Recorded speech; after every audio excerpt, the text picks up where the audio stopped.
The views and opinions expressed on any program are those of the producers and/or the persons appearing on the program, and do not necessarily reflect the views and opinions of FRC Media, Bristol Community College, or the City of Fall River.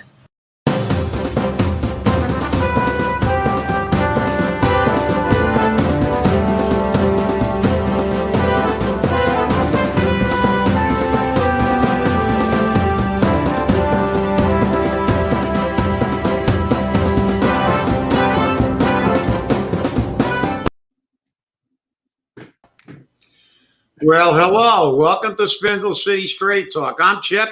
And I'm CJ.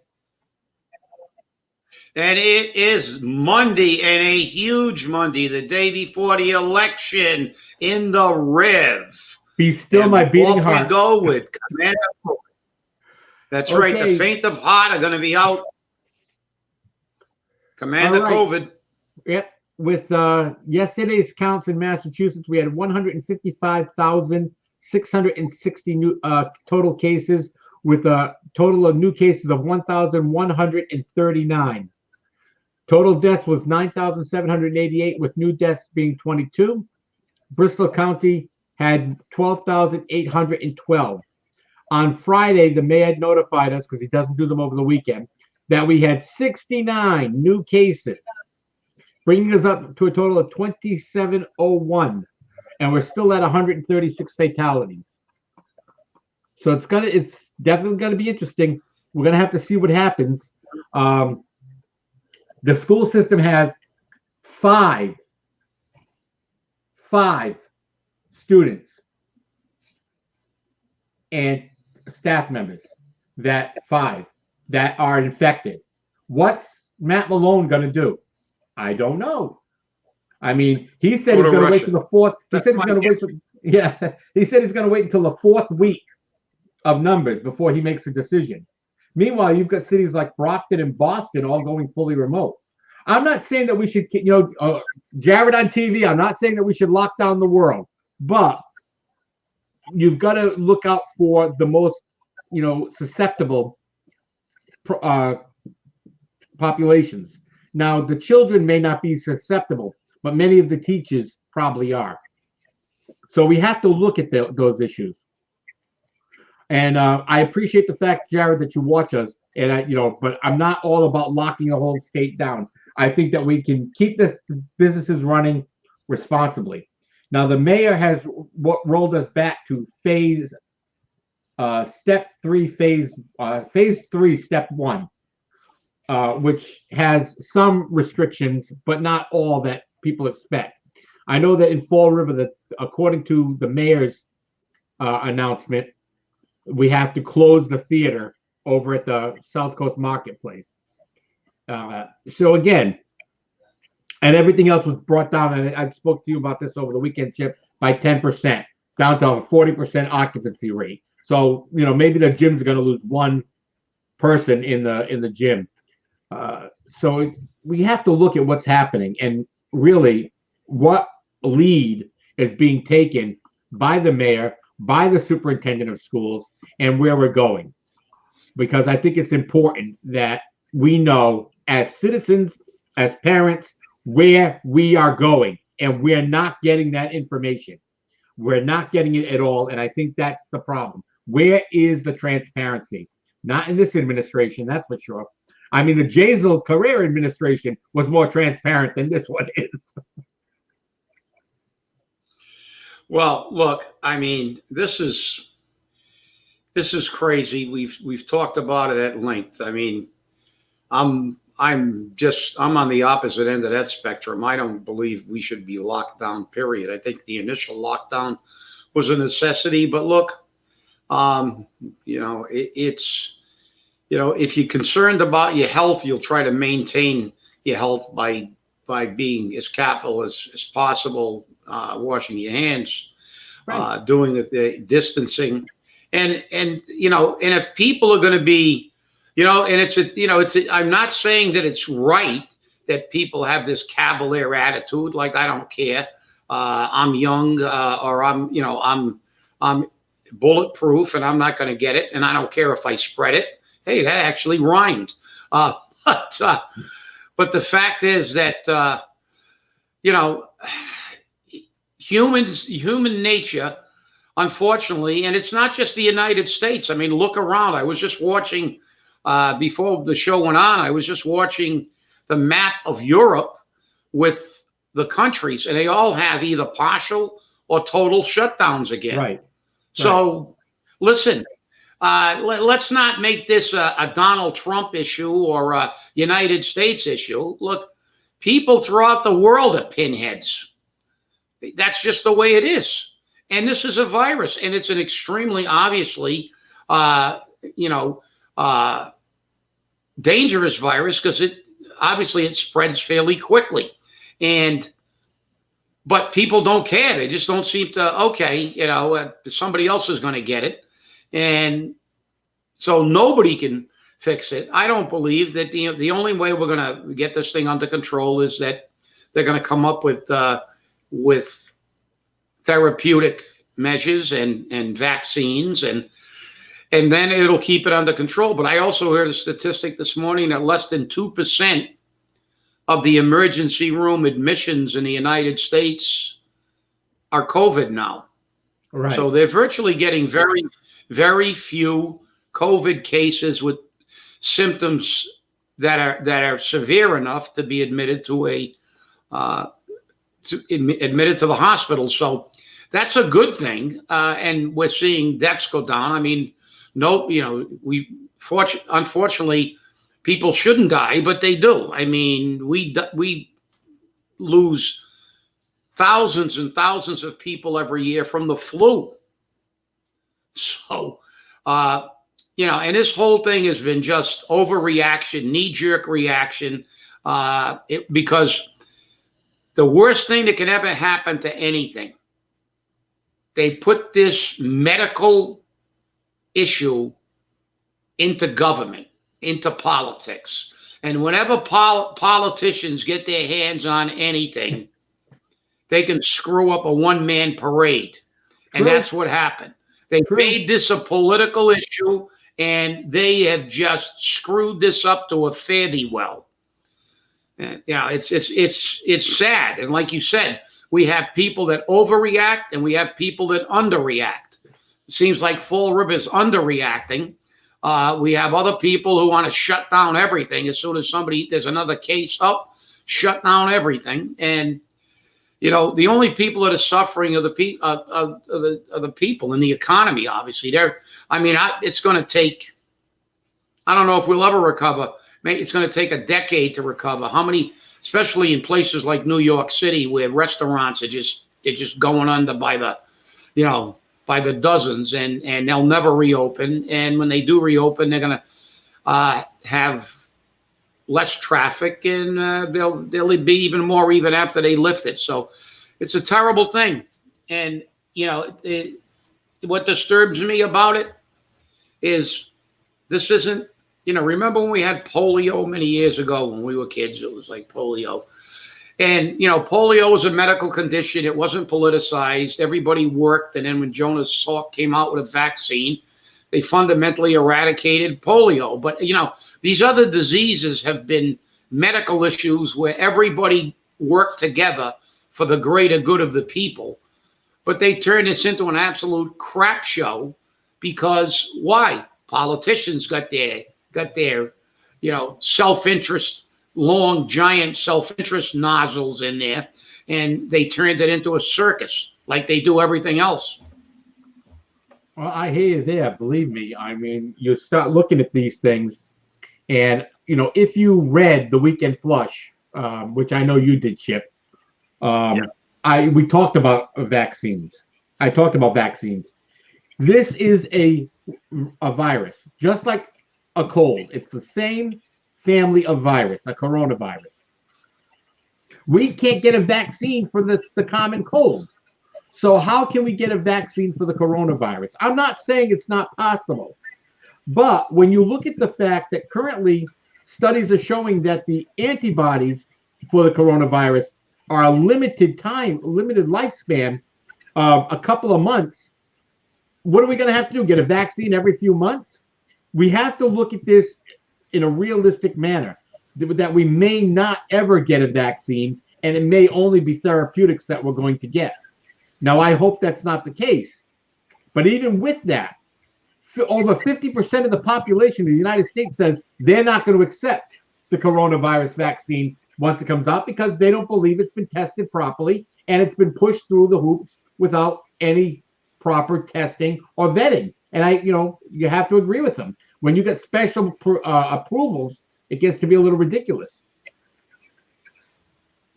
Yeah, you're right. And, I know you covered it. And obviously, we've got all kinds of problems. And I agree with you. There's all kinds of discussions about the virus mutating, the virus, your natural immunities. This isn't like measles or something. You get it, you can't get it again. And so now they're saying that if you got it within a few months, your antibodies are now dissipated. And so we may never, and look, to me, if they find something that actually works on it, well, that'll be, and they have treatment protocols. That's probably our best answer. I don't know if a vaccine will ever be viable, even if they do get a vaccine. As you said, the vaccine may not be, you take it and you're all set for the year till next year or something like that, because the virus does mutate. And there's also questions of how long your immunity will last. So right. There's a whole bunch of unanswered questions. Bottom line is probably 10 years from now, they'll have enough data on this virus to actually speak about it with some degree of certainty. But right now, like I said, it's a guessing game by the medical community. And then you stick the politicians in it and look what you got. You've basically succeeded in shutting the world down. Well, look at some of the history. SARS. We had SARS that was a big issue. That's when people in Asia were wearing masks, and that was the big thing.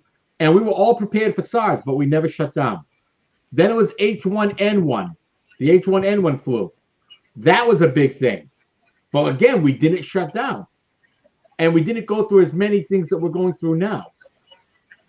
So why are we going through it with this virus? Because it's more contagious? Possibly. And maybe it is more contagious because it seems that there are more people popping up with it. But I firmly believe that a lot of people had this virus before we started counting them. I think that over December, January, February, before we started counting in March, people already had the virus. They had very few symptoms, if any, and they recovered from it. How long their antibodies last, I don't know. How long their immunity lasts, I don't know. But if you're looking at an immunity that's only good for 2 or 3 months, because again, we've seen people now getting coronavirus infections a second time. So how long between the infection of the first infection to the second infection? That tells you a lot. So we need to know these things. And we're not getting them because right now, everyone's, you've got the spendocrats screaming, he's done a lousy job containing the virus. And you've got, Trump and the Republicans saying, no, he's done a great job, containing the virus. I don't believe either side would have had any better opportunity to contain the virus. I think that's just the way it was. I don't think that anyone could have, caused the containment of this virus any earlier unless the president had closed all, and I mean all, international travel to the United States in December or November. And then we probably have lower infection rates, if any. The problem is when he closed out the traffic from China, he still let American citizens come back into the country. Well, they carried the virus, and that's how we got it here. So politicize it all you want, but guess what? Nobody could have handled this any better or any worse. No, you're right, CJ, because all you have to do is stop being so myopic. The only thing you do is look at the political landscape of the United States, which be where they're playing the blame game, and look at the rest of the world. Because if you use the same criteria to condemn leadership of Donald Trump, you're going to have to condemn the rest of the world. Because look at Europe now. Some countries shut down completely, some shut partially, some didn't shut down at all. And actually, the ones that shut down the least, Sweden, has probably the best record. But the fact is that, listen, this isn't a failed leadership issue. Nobody wants to see their nation's economy and people sick. I don't, maybe some of these, far left wing, what they call progressives, I call them fascists, but maybe they do. But this is ridiculous because the rest of the world can't handle this thing, and they've tried everything. And as I said, as late as this morning, I saw a map of Europe with all the countries with the marker, partial shutdown, total shutdown, and virtually every country in Western Europe has some form of shutdown. So, I mean, this is crap. But now that we're talking about what people think, I think with the big election tomorrow, don't forget to vote, everybody. You can't complain if you don't vote. Get out there and vote. But this election is going to be a horror show, and it's disturbing when we talk about what people care and don't care. I was very, very disturbed watching some video of the quote unquote progressive left wing Antifa and BLM because they showed a video and of these young, and they were white, black mixed, blue haired, green haired, yellow haired, no haired, whatever. But they were confronting police and shouting the most vile things I've ever heard in my life. It's scary to think that this is the United States. And I know that the mainstream media won't post these videos, but they had a bunch of these radicals standing in front of police, and they were screaming, and they had some young girl, and she was screaming the loudest, but they were all screaming fundamentally, the only good cop is a dead cop. I hope your grandmother and your mother get raped and killed. I hope your children get raped and killed. I mean, there's just no place for that in a civil society. These people should be put in jail or put down. They don't want a government. They do not want a socialist government.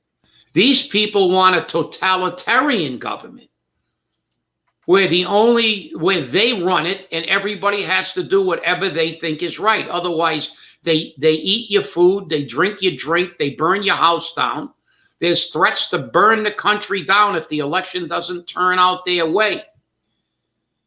This is not America. America was created to have diverse opinions.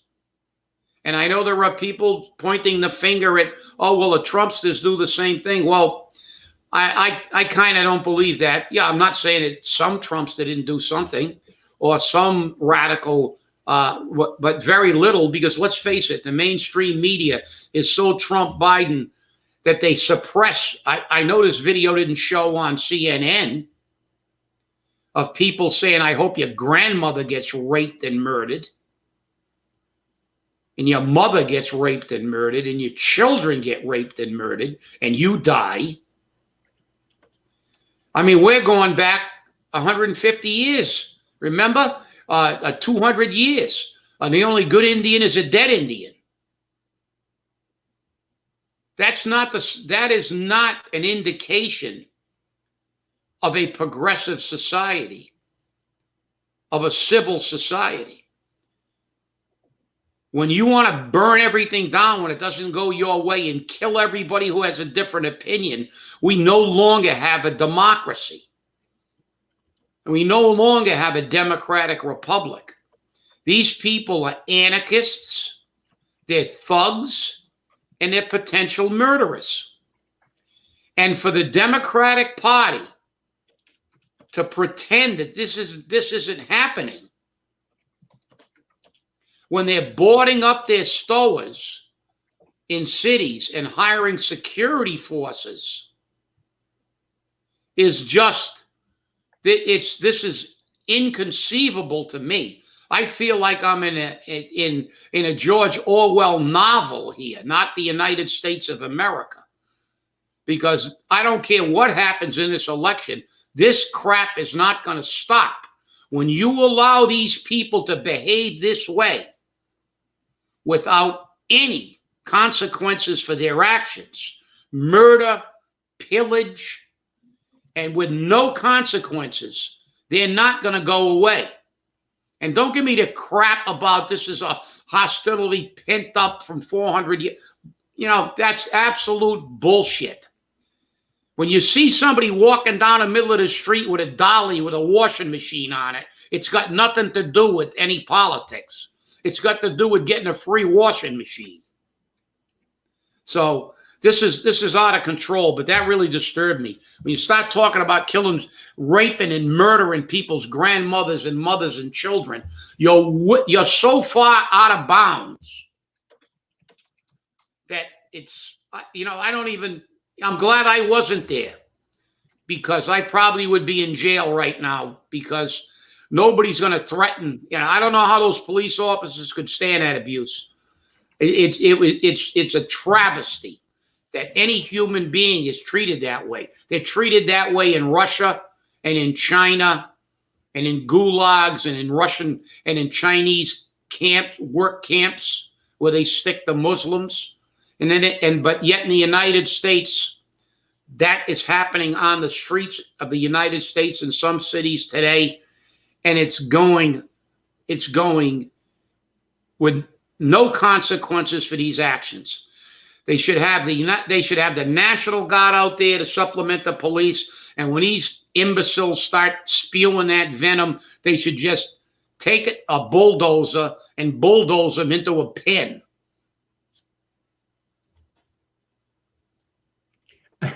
The problem is you'll get people screaming about my First Amendment right, my First Amendment right, my First Amendment right. And yeah, but you remember one thing before you get, I'll let you go, CJ, but remember, your First Amendment rights do not extend to yelling fire in a crowded room. They do not extend to the threat of physical violence, because these people who do that don't know the law, because they don't know that assault and battery, the battery is the actual touching. But every single one of those people is guilty of assault, because assault is the threat of bodily harm to an individual that you are close enough to do bodily harm. So every single one of these people is guilty of a crime. That is not a constitutional right. That's a violation of the law. If I tell you I'm going to punch you in the face now, I can't be charged with assault. But if I'm standing 1.5 feet away from you and tell you I'm going to punch you in the face, I can be charged with assault. And if I execute that threat, it'll be battery. So I don't want to hear that crap. They got a First Amendment right. You don't have a First Amendment right to threaten bodily harm to people, especially when you're close enough to execute that threat. You don't have a First Amendment right to burn, pillage, or steal. That's right. Okay. Yeah. Well, and that's what they're doing.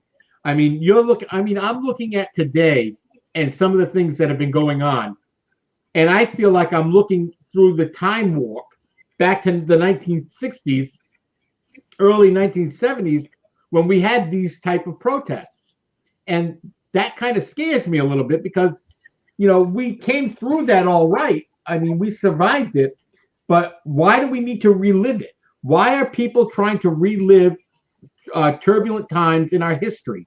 We should have learned them. But like we always say, those who forget history are doomed to repeat it. And that's what's happening here. We're forgetting all about history, so now we're doomed to repeat it. And that, my friend, is not acceptable. That just is not acceptable. And I'm just grateful that in Fall River, we've had very peaceful very nonviolent protests and demonstrations. And I appreciate the fact that these people were able to contain themselves. And even with the Trump, Black Lives Matter, Trump, whatever, they get wordy, they get mouthy, but they don't attack each other, they don't shoot each other, they don't do any of those things. So, they're exercising their First Amendment right, but they're not burning, pillaging, and stealing. There's no rioting or looting. And that's an important part of being in your demonstration. I think that's important to realize. And I appreciate the fact that these people haven't done those things.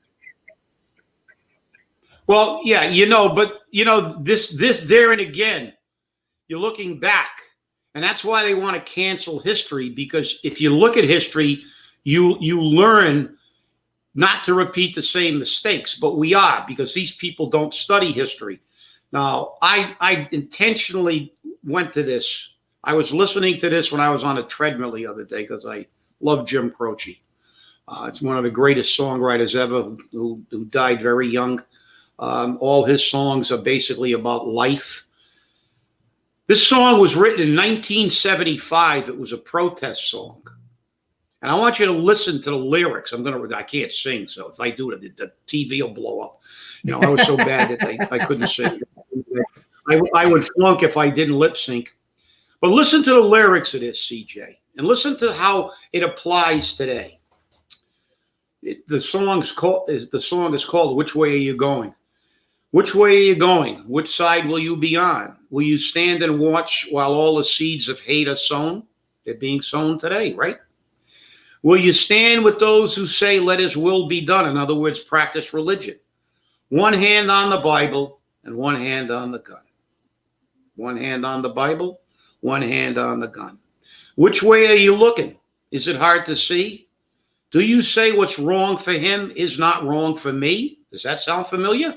Yep. That's what they're saying. They're Exactly. okay. We're not. You walk the streets of righteousness, but you refuse to understand. You say you love the baby, and then you crucify the man. Say you love the baby, and you crucify the man. Every day, things are changing. Words once honored turn to lies. That's the Constitution and history. Those are words that were once honored, and a document is honored that they're now saying is lies. People wandering. Can you blame them? It's too far to run and too late to hide. So now you turn your back on everything you used to preach. It's let him live in freedom if he lives like me. There you go. That's what they want. You can only agree with them if you want to live. You can live in freedom if you live like me. Well, your light has changed. Confusion reigns. What have you become? And this is the end of it. And this is true. You remember when they wrote it first? The liberals were all concerned about everybody else. Now they don't give a damn about it. This is the last end, and this is the most accurate description. All your olive branches turn to spears when your flowers turn to guns. All your olive branches turn to spears when your flowers turn to guns. 1975.